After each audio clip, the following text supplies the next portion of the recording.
One of the joys of being 70 years old is you get to see your children's children.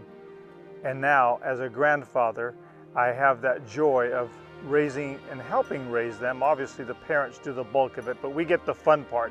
One of my favorite sayings about grandparents is, if I knew it was this much fun, I would have had them first. And of course, there is the responsibility that the parents bear, and so they have the chores, the good times and the hard times raising children. The grandparents seem to just have the enjoyable times. And one of the enjoyments I've had with my grandchildren is teaching them some of the skills of life.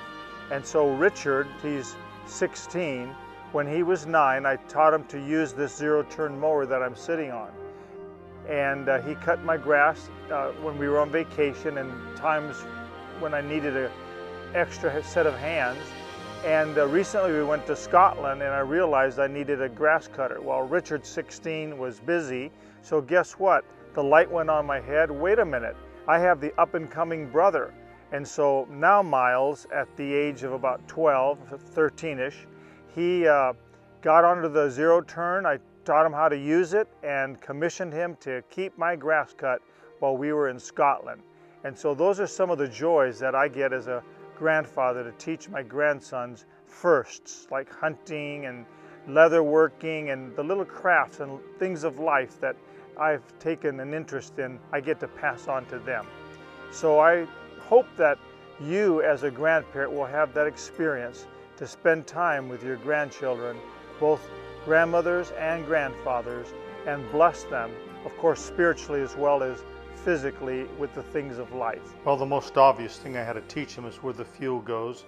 We have 2 tanks, and I had to teach them the danger of refueling when the motor's hot, and I explained the left tank and the right tank to him so he'd understand the mechanics of the zero-turn mower. It's a little more complicated than an average mower.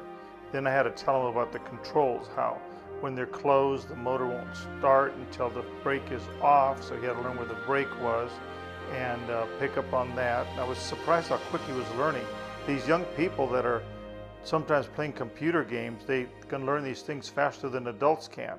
I told him to stay away from the opening because I was going to start it up and I didn't want him to get leaves blown into his face. And then I was ready to actually put him on it and got him all situated. Told him a little bit of one more safety thing, and he got on it and drove it like he's been driving it for years. And he did the job. He went to Scotland, he kept up his bargain, and I was very proud of Miles. And now I'd like you to pause and ponder this word.